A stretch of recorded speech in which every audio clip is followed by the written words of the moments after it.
Friends, स्वागत है आपका अपने यूट्यूब चैनल स्टडी वाला भाई में। और आज की इस वीडियो में हम क्लास 10वीं का चैप्टर भूगोल का जो है राष्ट्रीय अर्थव्यवस्था की जीवन रेखा है उसे कवर करेंगे, वो भी एक वीडियो में।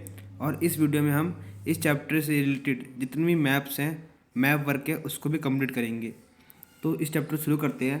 तो राष्ट्रीय अर्थव्यवस्था की जीवन रेखाएँ। तो हमने राष्ट्रीय अर्थव्यवस्था की जीवन रेखाओं में हम पढ़ेंगे एक तो परिवहन के साधन, एक संचार, और एक है हमारा पर्यटन या पर्यटक। ठीक है। तो अब हम सोचते हैं कि राष्ट्रीय अर्थव्यवस्था की जीवन रेखाओं में इन तीनों को हमने जीवन रेखाएं क्यों कहा है।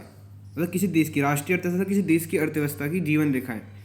तो इसको समझते हैं। जिस प्रकार आपकी शरीर की जो नसें हैं वो आपके ब्लड का सप्लाई करती हैं प्रत्येक अंग तक, और यदि वो नसें ना हो तो आपको जो शरीर है वो चल नहीं सकता ना, आपका शरीर जो है वो एक ही मिनट में ख़त्म हो जाएगा क्योंकि आपके ब्लड सर्कुलेशन नहीं हो पाएगा। उसी प्रकार की देश की अर्थव्यवस्था की जो नसें हैं, जो उस अर्थव्यवस्था की सबसे महत्वपूर्ण चीज़ है, जो उस अर्थव्यवस्था का सबसे महत्वपूर्ण घटक है, वह है उस अर्थव्यवस्था का परिवहन, संचार और पर्यटन। जिस प्रकार से किसी देश की अर्थव्यवस्था, जिस वजह से किसी देश की अर्थव्यवस्था टिकी रहती है, जिस वजह से किसी देश की अर्थव्यवस्था उन्नति करती है। अब सोचिए, यदि सड़क ना हो तो जितने भी देश के अंदर संसाधन है वो सारे संसाधन तो एक जगह ही रह जाएंगे ना, वो एक जगह से दूसरी जगह तो जा ही नहीं पाएंगे। इसी प्रकार इसलिए इस वजह से इसको हमने राष्ट्रीय अर्थव्यवस्था की जीवन रेखा कहा है। तो अब हम इस जीवन रेखाओं में सबके बारे में बिल्कुल विस्तार से पढ़ेंगे। तो हम पहले पढ़ते हैं परिवहन के साधन। तो परिवहन के साधन को सबको पता है, एक तो स्थल है, एक जल है और एक वायु है। ठीक है। अब स्थल में क्या है, एक सड़क परिवहन है, एक रेल परिवहन है, एक पाइपलाइन है। पाइपलाइन होता है जो अंडरग्राउंड पाइपें जाती है ना, उन्हें बोलता है पाइपलाइंस। तो ये आपका कौन से हैं, ये आपका स्थल में आती हैं। ठीक है, ये आपकी स्थल में आ गई। अब जल में क्या है, जल में आएगा आपका आंतरिक जल परिवहन और समुद्री परिवहन। आंतरिक जल परिवहन कैसे है, जैसे कि ये भारत है, जो भारत के अंदर जितनी भी नदियाँ बहती हैं उन नदियों के अंदर ही अंदर परिवहन होना, उसे बोलेंगे आंतरिक जल परिवहन। और भारत से बाहर समुद्र व्यापार, समुद्री जहाज के माध्यम से व्यापार करना, उसे बोलेंगे समुद्री परिवहन। ठीक है। अब हम वायु की बात करते हैं। तो वायु में जिसके आपका घरेलू विमान है और अंतर्राष्ट्रीय विमान सेवा है। घरेलू विमान सेवा कैसी है, जो आपके भारत के अंदर ही अंदर चलती है। जैसे कि आपको दिल्ली से यहाँ जाना हो कलकत्ता, तो आप बैठे हवाई जहाज में चले गए, तो आप तो एक देश के अंदर ही रहे, तो उसे बोलते हैं घरेलू विमान सेवा। और आप भारत से जाना चाहते हो अमेरिका, तो वो होगी अंतर्राष्ट्रीय विमान सेवा। लेकिन घरेलू विमान सेवा में दो विमान सेवाएं आती हैं, तो सार्वजनिक प्राधिकरण और निजी विमान सेवाएं। तो सार्वजनिक प्राधिकरण क्या है, प्राधिकरण क्या है कि वह वायु सेवाएं या वह एयरलाइंस जिन्हें सरकार चलाती हैं, जो सरकार के स्वामित्व के अंदर आते हैं। और निजी विमान सेवा वह सेवाएं जो कोई कंपनी या कोई व्यक्ति या कोई संस्था, मतलब किसी वो निजी हाथों में वो एयरलाइंस, तो वो होती है निजी वायु विमान सेवा। ठीक है। अब आगे बढ़ते हैं कि भारत विश्व के सर्वाधिक जल सड़क जाल वाले देशों में से एक है। और जहाँ का जो सड़क जाल है लगभग 54.7 लाख किलोमीटर है। 54.7 लाख किलोमीटर जो है भारत का जो सड़क जाल है। ठीक है। आगे बढ़ते हैं। सड़कों को हमने उनकी क्षय क्षमता के आधार पर वर्गीकरण किया है। सड़कों को हमने कैसे, उनकी क्षमता के आधार पर हमने उनका वर्गीकरण है। एक तो स्वर्णिम चतुर्भुज महाराजमार्ग, जिसके बारे में अभी आगे पढ़ेंगे। एक तो है राष्ट्रीय राजमार्ग। ठीक है। एक है राज्य राजमार्ग, एक है जिला मार्ग, एक है अन्य सड़कें और एक है सीमांत सड़कें। ठीक है। राष्ट्रीय राजमार्ग मतलब कोई देश के जो सड़कें जोड़ती हैं। राज्य राजमार्ग मतलब कोई राज्य से जुड़ते हैं। ठीक है। इसमें जिला सड़क ऐसे। अब हम पढ़ते हैं स्वर्णिम चतुर्भुज के बारे में, जो आपका बहुत ही इंपॉर्टेंट है, very important for your syllabus and for your exams. तो स्वर्णिम चतुर्भुज क्या, इसे जो महाराजमार्ग कहते हैं वो क्यों कहते हैं, मतलब ये है क्या। तो जो ये है ना, ये आपके आपके जो चार राज्य हैं उनको जोड़ता है। जैसे दिल्ली को कोलकाता, चेन्नई, मुंबई व दिल्ली को जोड़ने वाला 6 लेन वाला ये महाराजमार्ग है। देखते हैं। अब हम इसमें मैं आपको नक्शा बना के दिखाता हूँ। जब हमारा भारत का नक्शा है, ठीक है, मान लीजिए, थोड़ा ढंग से बताते हैं। यह आपका भारत का नक्शा है, इसको आप भारत का नक्शा मान लीजिए। एक बार रुक जाइए। ये भारत का नक्शा है, इसको भारत का मान लीजिए। ये दिल्ली है। ठीक है। यहाँ का दिल्ली है, यहाँ पर यहाँ पे कोलकाता है। ठीक है। यहाँ पे मुंबई है और यहाँ आपका चेन्नई है। ठीक है। तो जरा इसको जोड़िए। तो आपने मैथ में पढ़ा होगा ना चतुर्भुज, तो ये चतुर्भुज बन रहा है ना, इस वजह से इसको क्या बोलते हैं, हम बोलते हैं इसको महाचतुर्भुज राजमार्ग या महाराजमार्ग या स्वर्णिम राजमार्ग। ठीक है, इसका क्या है, ये उत्तर दक्षिण गलियारे को श्रीनगर से कन्याकुमारी जोड़ता है। श्रीनगर से क्या करता है, कन्याकुमारी, ये ऊपर का जो श्रीनगर है उसको नीचे से कन्याकुमारी तक जोड़ता है। और पूर्व पश्चिम गलियारे को सिलचर, यहाँ पे सिलचर से जो ये गुजरात का पोरबंदर है वहाँ तक जोड़ता है। ठीक है, इस महाराजमार्ग को प्रमुख उद्देश्य भारत के महानगरों को आपस में जोड़ना है। ठीक है, ये राजमार्ग परियोजना राष्ट्रीय राजमार्ग प्राधिकरण NHAI के अधिकार क्षेत्र में है। NHAI का मतलब है, NHAI का मतलब है ये जो है ना, ये एक अधिकार, ये मतलब ये जो सड़कों का नाम है ना, ये NHAI सब कुछ इसको बोलते हैं NHAI 14। ये महाराष्ट्र राजमार्ग है, जितनी भी सड़कें हैं वो इसी एक संस्था है, ये इसी के अंतर्गत आती है, इसी अधिकार के क्षेत्र में आती है। इस वजह से सड़कों के नाम भी इसी के आधार पर पड़ते हैं कि NHAI 1, NHAI 2, अलग अलग सड़कों के नाम। ठीक है, अब आगे बढ़ते हैं राष्ट्रीय राजमार्ग। तो राष्ट्रीय राजमार्ग क्या है, जैसे बताया ना भी, एक तो है हमारा स्वर्णिम चतुर्भुज महाराजमार्ग, एक है राष्ट्रीय राजमार्ग। ये राष्ट्रीय राजमार्ग के दूरस्थ भागों को जोड़ता है। ये प्राथमिक सड़क तंत्र है, इनका रखरखाव केंद्रीय लोक निर्माण विभाग CPWD के अधिकार क्षेत्र में है। मतलब राष्ट्रीय राजमार्ग जो देश के दूरस्थ भागों को जोड़ता है, दूर के भागों को जोड़ता है। और ये किसके क्षेत्र के अंदर आता है, ये आता है CPWD मतलब कोई एक संस्था है जो सड़क का निर्माण को ध्यान रखती है, क्योंकि सड़कों को बनाने के बाद उनको ध्यान भी रखना, प्रॉपर ध्यान रखना जरूरी है, ताकि सड़क दुर्घटनाओं से बचा जा सके। इसलिए ये किसके अंतर्गत आता है, केंद्रीय केंद्रीय लोक निर्माण विभाग के अंतर्गत आता है ये। अब हम पढ़ते हैं राज्य राजमार्ग क्या है। तो राज्यों की राजधानी को जिला मुख्यालय से जोड़ने वाली मुख्य सड़कें राज्य राजमार्ग कहलाती है। मतलब जो राज्यों की राजधानी है उन्हें जिलों से जोड़ने वाली जो सड़कें होती हैं उनको क्या कहते हैं, उन्हें बोलते हैं राज्य राजमार्ग, जो राज्यों को जोड़ती हैं। राज्यों व केंद्र शासित प्रदेशों की व्यवस्था तथा निर्माण की जिम्मेदारी इसका कौन जिम्मेदारी रखता है, इसको करता है सार्वजनिक निर्माण विभाग PWD। ठीक है, राज्य राजमार्ग का। ठीक है, तो आप समझ सकते हैं कि इतनी सारी सड़कें, मैंने बताया था ना 54.7 लाख किलोमीटर जो है वो भारत का सड़क जाल है। तो इतने बड़े सड़क जाल पे कोई एक संस्था या कोई एक विभाग तो उसको अच्छी तरह से केयर नहीं कर पाएगा ना। तो इसलिए इन सबको अच्छी तरह से केयर करने के लिए बहुत सारे अलग अलग डिपार्टमेंट बनाए रखे हैं, ताकि किसी प्रकार की दिक्कत ना हो।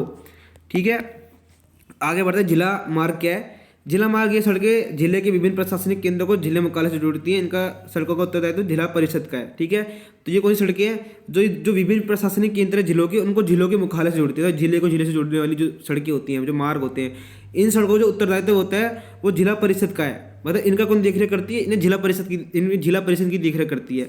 अब आगे बढ़ते हैं, अन्य सड़कें क्या हैं। अन्य सड़कें, ये सड़कें ग्रामीण को शहरों से जोड़ती है। ठीक है, मतलब गाँव को शहरों से जोड़ने वाली उसको बोलते हैं अन्य सड़कें हैं। प्रधानमंत्री ग्रामीण सड़क परियोजना के तहत इन सड़कों के विकास को विशेष प्रोत्साहन मिला है। उद्देश्य उत्तर तक करना है। मतलब एक प्रधानमंत्री जी द्वारा एक स्कीम लागू करी थी, प्रधानमंत्री ग्रामीण सड़क योजना। इस स्कीम के माध्यम से जो ग्रामीण को सड़क को, ग्रामीण से गाँव से शहर की और सड़क को जोड़ना है, ये अन्य सड़कों के अंतर्गत आता है। सीमांत सड़कें क्या है, सीमांत सड़कें भारत सरकार प्राधिकरण के अधीन सड़कों की देखरेख करता है। ये सीमांत सड़क, ये सीमांत सड़क एक संगठन है जो कि भारत सरकार प्राधिकरण के अंदर सड़कों की देखरेख करता है। ये संगठन 1960 में बनाया गया था, जिसका उत्तर पूर्वी क्षेत्रों में सामरिक महत्व की सड़कों का निर्माण और इन सड़कों के विकास से दुर्गम क्षेत्रों में आवाजाही सरल हुई है। मतलब ये क्या करता है, जितनी भी सड़कें हैं उन सड़कों को बहुत ही मतलब उनकी देखरेख करने की जो अधीन सड़कें होती हैं, किसकी, भारत सरकार प्राधिकरण के अधीन जो सड़कें होती है, उनकी देखरेख का काम होता है इसका सीमांत सड़क का। अब हमने सड़कों के बारे में तो पढ़ लिया है। अब हमारी बात है रेल परिवहन की, जो इसके स्थल मार्ग के अंदर ही आती है। रेल परिवहन वस्तु तथा यात्रियों के परिवहन का मुख्य साधन है। ठीक है, रेल परिवहन किसका मुख्य साधन है, वस्तुओं और यात्रियों का। और इसका परिवहन का मुख्य साधन कैसे है, मान लीजिए आपको कहीं जाना है, तो आपके पास मान लो कार भी है, तो आप प्रेफर ज़्यादातर करोगी, जहाँ दूर के इलाके होंगे वहाँ पर रेल परिवहन को प्रेफर करोगे कि मैं रेल परिवहन से जाऊँ। ठीक है, तो ये वस्तुओं को जोड़ता है और वस्तुओं और यात्रियों को जो प्रमुख साधन कौन सा होता है, रेल परिवहन है। अब रेल परिवहन अनेक कार्यों में सहायक है, जैसे व्यापार में, भ्रमण में, तीर्थ यात्राओं में, लंबी दूरी तथा सामान का परिवहन में। जैसे कि आप कहीं गए, व्यापार करने के लिए गए, आप घूमने के लिए ताजमहल गए, तो आप आगरा के लिए ट्रेन पकड़ते ज़्यादातर लोग। ठीक है, तो ट्रेन का वो रेल परिवहन का यूज़ करते हैं। तीर्थ यात्रा गए, जैसे कि कोई कई मंदिर गया दर्शन करने के लिए, कहीं अन्य राज्यों में गया, तब भी वो क्या करते हैं, इन रेल परिवहनों का इस्तेमाल करते हैं। देश के विभिन्न हिस्सों को आपस में जोड़कर राष्ट्रीय एकीकरण में सहायक व उद्योग व कृषि में तीव्र गति से विकास के लिए उत्तरदायी हैं। क्या है ये जो देश के विभिन्न हिस्सों को आपस में जोड़ती हैं, क्या, रेल परिवहन। और ये राष्ट्रीय एकीकरण मतलब एक राष्ट्र के एकीकरण में, एक राष्ट्र को एकीकृत करने में ये बहुत ही महत्वपूर्ण भूमिका निभाती हैं।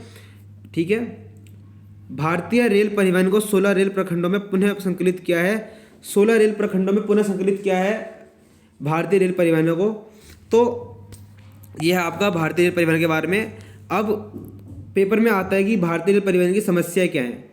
तो देखिए, इसे बिना टिकट यात्रा करना ये होता है, चोरी व रेल संपत्ति का नुकसान पहुंचाना होता है, बिना वजह चैन खींचकर रेल रोकना बहुत ही इसमें होता है, और रेलों को समय से ना चलना। ये इसमें 4 समस्या इसमें आती हैं। आप भी देखते हो कि ट्रेन में जाते हो तो वो ट्रेन 1 घंटे या 2 घंटे डिले हो जाती है, तो ये दिक्कत देती है, ये समस्याएँ हैं रेल परिवहन की।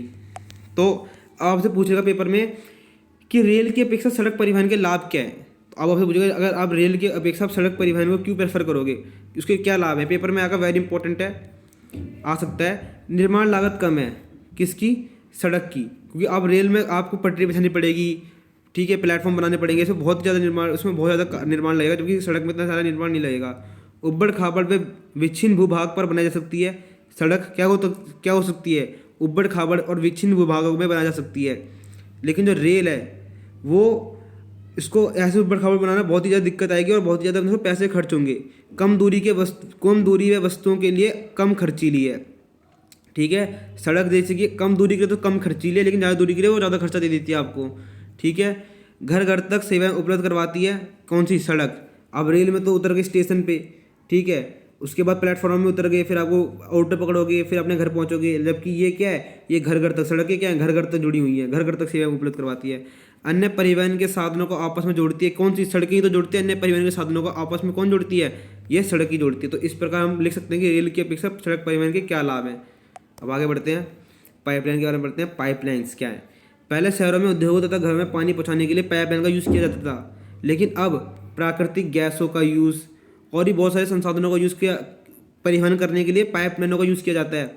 ठीक है, जब कच्चा तेल, पेट्रोल व प्राकृतिक गैस की शोधनशालाओं, उर्वरक कारखानों तथा ताप विद्युत गृह तक पहुंचाना, मतलब कच्चे तेल को, पेट्रोल को, प्राकृतिक गैस की व शोधनशालाओं को उर्वरक कारखानों तक, मतलब जो कारखानों हैं उन तक पहुंचाने के लिए पाइपलाइन का यूज़ किया जाता है। ठीक है, ठोस पदार्थ को तरल अवस्था में परिवर्तित करके पहुँचाना होता है। अब इसमें क्या है, आप ठोस पदार्थ को तो नहीं पहुँचा सकते ना, आप इस जो ठोस पदार्थ है उसको आप तरल करके इन पाइपलाइनों में पहुंचाते हो, इन पाइपलाइनों के माध्यम से उद्योगों तक पहुंचाते हो, किसी देश तक पहुंचाते हो। ठीक है, अब महत्वपूर्ण पाइपलाइन के जालों के बारे में पढ़ते हैं, जैसे कि हमने पढ़ा था ना सड़क परिवहन के सोडियम चतुर्भुज के बारे में।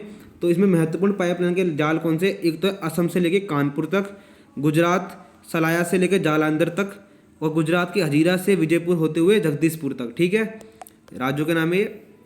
अब जल परिवहन, तो जल परिवहन में समझते हैं। सबसे सस्ता परिवहन का साधन यही है, जल परिवहन। सबसे सस्ता पूछे कौन सा साधन है, तो जल परिवहन ही सबसे सस्ता साधन है। ठीक है, स्थूल व भारी सामान के ले जाने के लिए सहायक है ये, भारी सामान को ले जाने के लिए ये बहुत ज़्यादा लाभदायक है। ऊर्जा सक्षम है और पर्यावरण के अनुकूल है, ऊर्जा सक्षम है और ये पर्यावरण की भी बहुत ज़्यादा अनुकूल है। विदेशी व्यापार भारतीय तटों पर स्थित पत्तनों के द्वारा किया जाता है, और जो विदेशी व्यापार है वो भारतीय में, जो यहाँ पे पत्तन है, जो पत्तन मतलब जो बंदरगाह हैं, पत्तन, बंदरगाहों को पत्तन भी कहते हैं, जहाँ पे जहाज रुकते हैं, वहाँ से किया जाता है अंतर्राष्ट्रीय व्यापार। क्योंकि जहाज जो है वो सबसे सस्ता साधन कौन सा, यही है। क्योंकि अगर हवाई जहाज से कहीं अंतर्राष्ट्रीय व्यापार करोगे तो उसमें बहुत ज़्यादा फ्यूल लगते हैं उसके अंदर। जबकि आपका जो ये है परिवहन, जल परिवहन, वो सबसे सस्ता साधन है सभी साधनों में, सड़कों में, सब में सबसे सस्ता साधन कौन सा है, जल परिवहन ही है। ठीक है, भारत के राष्ट्रीय जलमार्ग, अब हम यहाँ पे जलमार्ग की बात करते हैं कि राष्ट्रीय जलमार्ग भारत के कौन कौन से हैं। एक तो है नौगम्य जलमार्ग, ये क्या करता है, जो हल्दिया तथा इलाहाबाद प्रयागराज के मध्य स्थित है। हल्दिया कहाँ है, हल्दिया यहाँ पर है बंगाल में, पश्चिम बंगाल में हल्दिया है, और उत्तर प्रदेश के इलाहाबाद तक इसको जोड़ता है कौन सा राजमार्ग, ये नौगम्य राजमार्ग। और अब नौगम्य राजमार्ग जलमार्ग 2 के वह सदियाँ व धुबरी के मध्य है। ठीक है, नौगम्य जलमार्ग 3 के, ये केरल के पश्चिमी तट से नहर के मध्य है। जो केरल है, केरल आपका यहाँ पर है, केरल यहाँ पे इसको नहरों के मध्य है ये राजमार्ग। ठीक है, और आपका नौगम्य जलमार्ग 4 क्या है, ये काकीनाडा और पुडुचेरी शहर नहर के मध्य है, ठीक है। ये काकीनाडा एक जगह है, पुडुचेरी जो है उसके मध्य ये नौगम्य जलमार्ग 4 है। नौगम्य जलमार्ग 5 क्या है? ये मातई नदी व महानदी डेल्टा के मध्य ब्राह्मणी नदी का विस्तार है, ठीक है। तो ये मातई नदी और महानदी इन सभी नदियों को जोड़ती है ये राष्ट्रीय जलमार्ग, नौगम्य जलमार्ग 5, ठीक है। अब यहाँ पे हम पढ़ते हैं भारत के पश्चिमी घाट के प्रमुख पतन कौन कौन से हैं, ठीक है। तो कांडला जो है ये यहाँ पर है, गुजरात के यहाँ पर कांडला। अभी हम सारे मैप वर्क को भी करेंगे, तो अभी समझ लीजिए यहाँ पर कि प्रमुख पतन कौन कौन से हैं। तो कांडला दीनदयाल पतन भी इसका नाम हो गया अब। तो ये गुजरात में स्थित है, ये स्वतंत्रता के बाद इसकी स्थापना की गई थी। विकसित पहला पतन ये एक ज्वारीय पतन है। तो याद रखना, पेपर पूछेगा कि सबसे विकसित पहला पतन कौन सा है जो ज्वारीय पतन है, तो वो आपको कौन सा है? कांडला या दीनदयाल पतन जो गुजरात में स्थित है। पूछ सकते हैं कांडला कहाँ स्थित है, वो गुजरात में स्थित है। या फिर पूछ सकते हैं स्वतंत्रता के बाद कौन सा पतन स्थापित किया गया, तो वो है कांडला, ठीक है। मुंबई महाराष्ट्र में सबसे बड़ा पतन है। सबसे बड़ा पतन कहाँ पर है? याद रखना वो मुंबई में है, जो कि महाराष्ट्र की राजधानी है। यहाँ पर मुंबई, यहाँ पर तो मुंबई जो है महाराष्ट्र का सबसे बड़ा पतन यहाँ पर है। जवाहरलाल नेहरू पतन ये महाराष्ट्र, ये भी महाराष्ट्र में। इसका विकास मुंबई पतन से काम काज के भार को कम करने के लिए किया गया है। मुंबई में है ये भी, मैं आपको समझाता हूँ। ये महाराष्ट्र की जो मुंबई है ना, मुंबई के जो पतन है उसमें बहुत ज़्यादा काम काज था, बहुत ज़्यादा उसमें वर्कलोड हो जा रहा था। तो इस वर्कलोड को कम करने के लिए एक और पतन बनाया गया जिसका नाम है जवाहरलाल नेहरू पतन, ताकि जो इस पे जो भार है, जो काम, जो इस पतन पे जो वर्कलोड आ रहा है उसको कम किया जा सके वहाँ से, ठीक है। अब ये है मार्मागांव पतन जो गोवा में स्थित है। ये लोहे अस्त्र के 50% का निर्यात यहाँ से किया जाता है।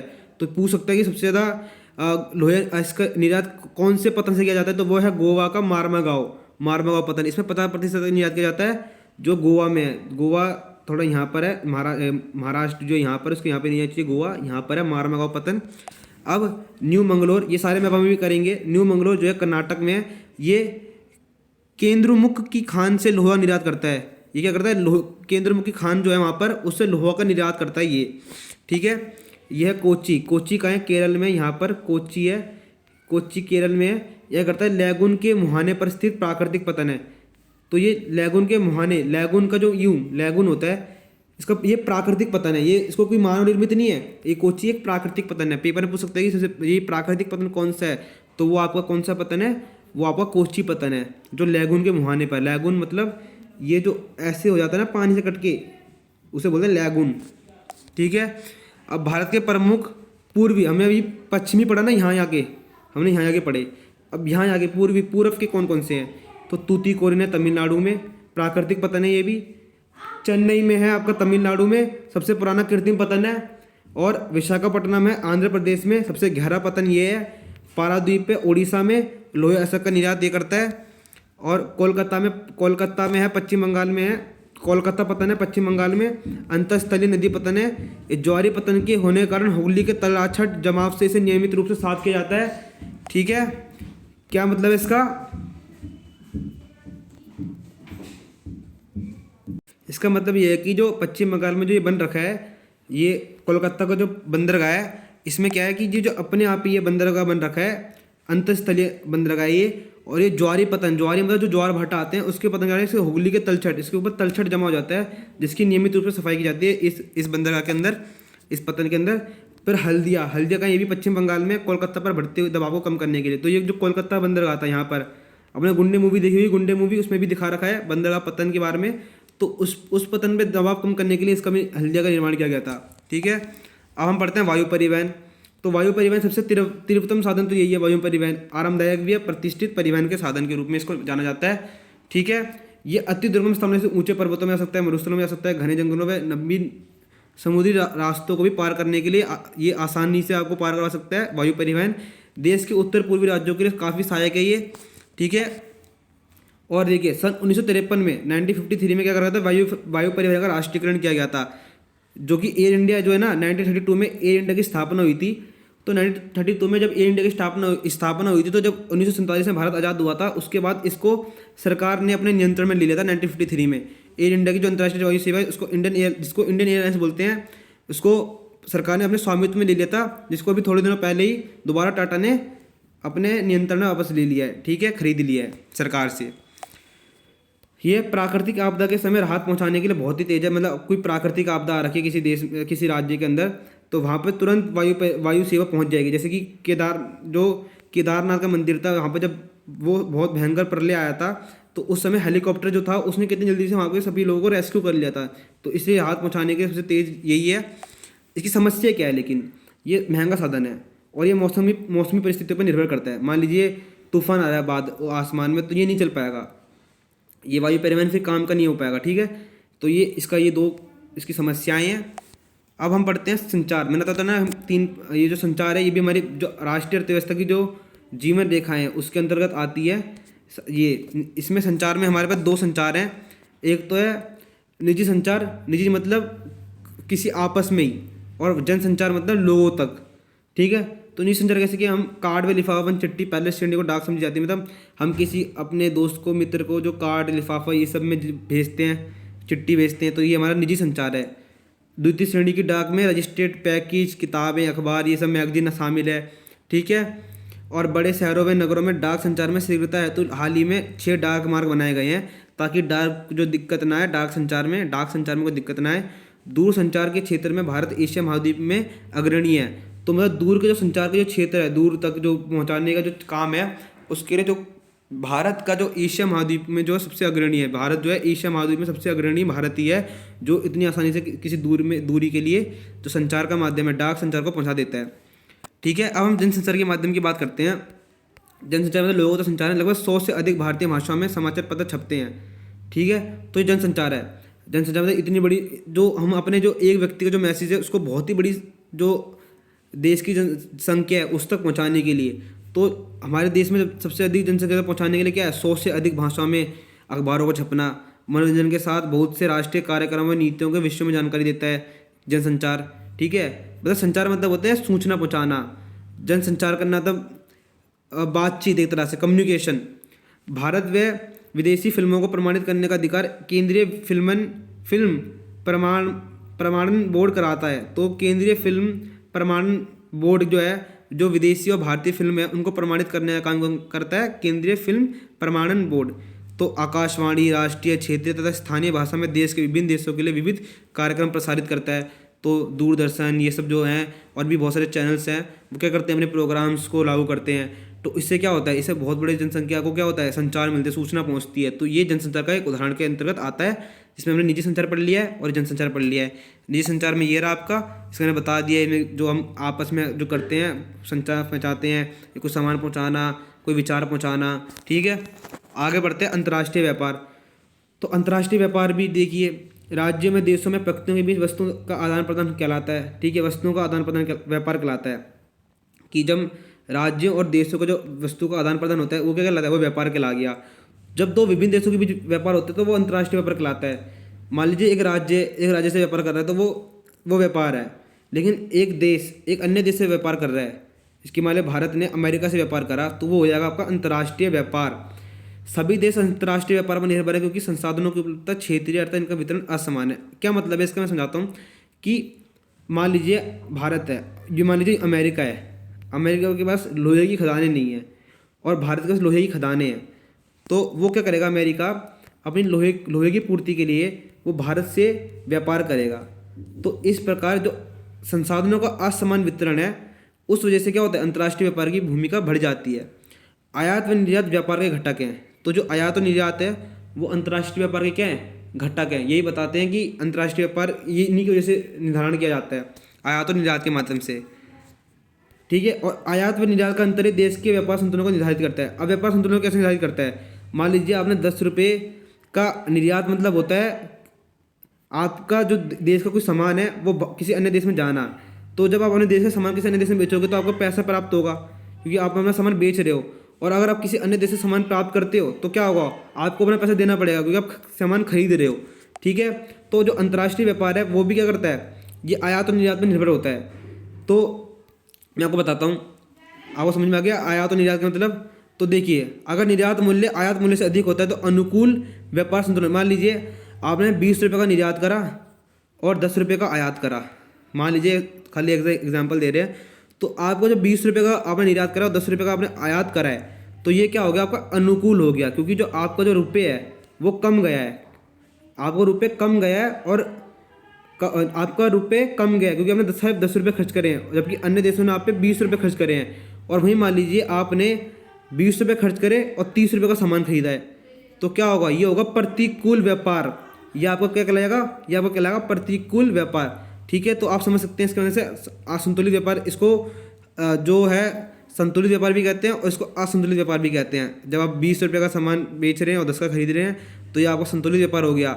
जबकि आप 20 का सामान बेच रहे हैं और 30 का सामान खरीद रहे हैं तो वो आपका हो गया असंतुलित व्यापार। ठीक है, अब हम अंतर्राष्ट्रीय और स्थानीय व्यापार के बीच में अंतर समझते हैं। अंतर्राष्ट्रीय और स्थानीय व्यापार, तो अंतर्राष्ट्रीय व्यापार तो वो है जब दो देशों के मध्य होता है। ठीक है, और ये क्या है, गांव, कस्बों या शहरों के बीच में होता है। ये बड़े पैमाने पर होगा, ये छोटे पैमाने पर होता है। ये विदेशी मुद्रा का आदान प्रदान करता है। ये व्यापार एक ही मुद्रा विशेष क्षेत्र में होती है। जैसे कि मान लीजिए हमें अमेरिका से हमने 20 रुपये कोई चीज़ का आयात करा, ठीक है, तो हम अमेरिका को किस में पैसे देंगे, डॉलर में। ठीक है, और अमेरिका हमसे भी किस में डील करेगा, डॉलर के अंदर। तो ये क्या होगा, ये विदेशी मुद्रा में व्यापार हुआ। जब भी कोई देश अपने आपस में व्यापार करते हैं तो वो क्या करते हैं, अपने, जैसे भारत में क्या है, रुपया है, तो वो रुपया में ही करेंगे व्यापार। ठीक है, तो वो एक ही क्षेत्र की, एक देश की मुद्रा के रूप में व्यापार करते हैं। पूरे देश की आवश्यकताओं को पूरा करता है ये जो क्या करता है, व्यापार एक ही मुद्रा में एक क्षेत्र विशेष के लोगों की आवश्यकताओं की पूर्ति करता है। ठीक है, ये किसी एक क्षेत्र विशेष की आवश्यकता को पूर्ति करता है। जैसे कि मान लीजिए इस क्षेत्र के पास गेहूं की कमी है और बगल वाले गांव पे गेहूं है, तो ये गेहूं खरीदेगा, इस क्षेत्र की आवश्यकता पूरी हो गई। लेकिन जब हम अंतर्राष्ट्रीय व्यापार करते हैं तो वो पूरे देश की किसी आवश्यकता की कमी होती है, तब हम अंतर्राष्ट्रीय व्यापार करते हैं। ठीक है, आगे बढ़ते हैं। जो परिवहन और जो संचार है वो एक दूसरे के संपूरक कैसे हैं, मतलब एक दूसरे को कैसे पूरा करते हैं, परिवहन और संचार। तो देखिए, परिवहन की स्वतंत्रता ने दुनिया को एक वैश्विक गांव में परिवर्तित कर दिया है। परिवहन ने क्या कर दिया है कि अब परिवहन के माध्यम से क्या हो गया, आप कहीं पे भी एक गांव के रूप में कर दिया। जैसे वायु परिवहन क्या है, जैसे आप अभी बैठे फ्लाइट में और आप थोड़ी देर में कहाँ पहुंच गए, अमेरिका पहुंच गए, तो ये आपको एक गांव की तरह इसने बना दिया पूरे परिवहन ने।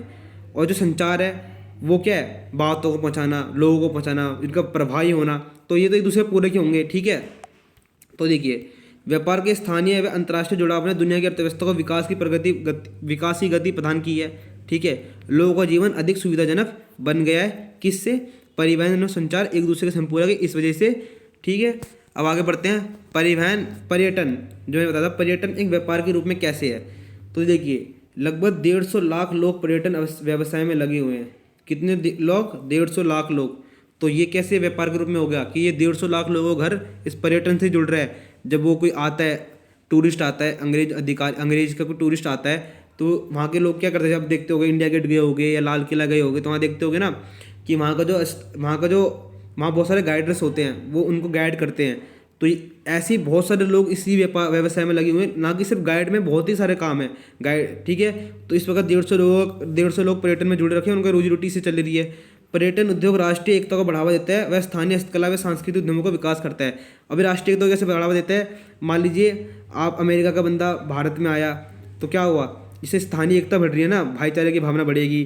ठीक है, और वो क्या करता है, उसने यहाँ पे आके हमारे हस्तकलाओं को देखा, हमारे संस्कृति को देखा, तो वो उसकी अगर उसको अच्छी लगे तो उसको प्रोत्साहन देगा। तो ये क्या करता है, इसका विकास भी करता है। भारतीय कला, संस्कृति, ऐतिहासिक धरोहर से विदेशी लोगों को परिचित करवाता है। क्या करता है, भारतीय कला से, संस्कृति से, ऐतिहासिक धरोहरों से क्या करता है, विदेशी लोगों को परिचित करवाएगा। ठीक है, तो इस प्रकार हम कह सकते हैं कि ये क्या है, पर्यटन क्या एक व्यापार के रूप में काम करता है। दुनिया भर से विदेशी नागरिक भारत आते हैं तथा भारत की विरासत पर्यटन, पाली पर्यटन, सांस्कृतिक पर्यटन, चिकित्सा पर्यटन, व्यापारिक पर्यटन के लिए आते हैं। तो मैं बता दूं कैसे पर्यटन एक तरह का नहीं होता कि खाली घूमने आए, नहीं, एक चिकित्सा पर्यटन भी होता है कि भारत के विभिन्न देशों के लोग यहाँ पर आते हैं सिर्फ अपना इलाज करवाने के लिए। जैसे कि हम भी कहीं बाहर जाते हैं इलाज करवाने के लिए, ऐसे यहाँ पे भी आते हैं, व्यापार के लिए आते हैं यहाँ पर। ठीक है, यहाँ की संस्कृति के लिए जानने के लिए आते हैं। तो इस प्रकार जो पर्यटन है वो एक व्यवसाय के रूप में है और ये हमारी अर्थव्यवस्था से जुड़ा हुआ है। ठीक है, ये आपको पेपर में आता है, ये बहुत ही ज़्यादा इंपॉर्टेंट है, ये आपका आ जाता है, ये बोर्ड एग्जाम में पक्का आएगा, ये आ भी सकता है क्योंकि इसके बहुत चांसेस हैं। भारत के प्रमुख हवाई पतन कौन कौन से हैं। ठीक है, भारत के प्रमुख हवाई पतन, राजा सांची, श्री गुरु रामदास जी अंतर्राष्ट्रीय हवाई पतन जो कहाँ पर है, अमृतसर में है। ये इंदिरा गांधी जी जो अंतर्राष्ट्रीय हवाई पतन है उनका कहाँ है, नई दिल्ली में। छत्रपति शिवाजी महाराज का अंतर्राष्ट्रीय हवाई पतन कहाँ पर है, महाराष्ट्र में है, मुंबई में। ठीक है, मीनाबक्कम ये कहाँ पर है? तमिलनाडु में, चेन्नई में। नेताजी सुभाष चंद्र बोस का कहाँ पे? कोलकाता पे हवाई पतन है, ठीक है। और राजीव गांधी अंतर्राष्ट्रीय हवाई पतन कहाँ पर है? हैदराबाद, तेलंगाना में। तो आइए अब हम जो हमने पढ़ा है उसका मैप वर्क कर लेते हैं। तो यहाँ पे हम पढ़ेंगे पहले प्रमुख पतन। प्रमुख पतन कौन कौन से, बंदरगाह कौन से हैं? तो यहाँ देखिए प्रमुख पतनों के बारे में। तो यहाँ पर आपका कांडला है, यहाँ पे आपका मुंबई है, मुंबई पतन। यहाँ पे आपका मारमा गाँव है, यहाँ पर आपका न्यू मंगलोर है, और यहाँ पर आपका कोच्चि है, ठीक है। अब यहाँ पे पढ़ते हैं हम। तो यहाँ पर जो आपका यहाँ पर कौन सा है? तूतीकोरिन है। यहाँ पर आपका चेन्नई है, यहाँ पर आपका विशाखापट्टनम है, यहाँ पर आपका कौन सा है? यहाँ पर है आपका, यहाँ पर है आपका हल्दिया, ठीक है। यहाँ पर है आपका हल्दिया पतन है, ठीक है। अब हम आगे बढ़ते हैं। और यहाँ पर आपका जो यहाँ पर एक और है ना, एक ये है हल्दिया आपका, और यहाँ पर है पाराद्वीप, ठीक है। यहाँ पर आपका पाराद्वीप है। अब हम आगे बढ़ते हैं, यहाँ पर सारे पतन हो गए। अब हम पढ़ते हैं हवाई जहाज़ वाले अंतर्राष्ट्रीय हवाई पतन कौन कौन से हैं। अंतर्राष्ट्रीय हवाई पतन, ठीक है। तो देखिए यहाँ पर मैंने आपको बताया अमृतसर में कौन सा? राजा सांसी है। दिल्ली में कौन सा? इंदिरा गांधी अंतर्राष्ट्रीय हवाई पतन है। और यहाँ पर मुंबई में कौन सा है? छत्रपति शिवाजी है। हैदराबाद में कौन सा है? राजीव गांधी हवाई पतन है। कोलकाता में कौन सा है? नेताजी सुभाष चंद्र बोस वाला जी है, नेताजी सुभाष चंद्र बोस जी हवाई पतन। और यहाँ पर कौन सा है? चेन्नई में कौन सा है? मीनाबक्कम है, ठीक है। तो यहाँ पे आपका मैप वर्क भी पूरा कंप्लीट हो जाता है। आप इसकी स्क्रीनशॉट ले सकते हैं, इसको लिख भी सकते हैं, या अपनी तैयारी भी कर सकते हैं। आज की वीडियो यहीं समाप्त होती है, मिलती है नेक्स्ट वीडियो में। आशा है आपको समझ में आया होगा। अगर कुछ डाउट हो गया हो तो आप कमेंट में पूछ सकते हैं। धन्यवाद।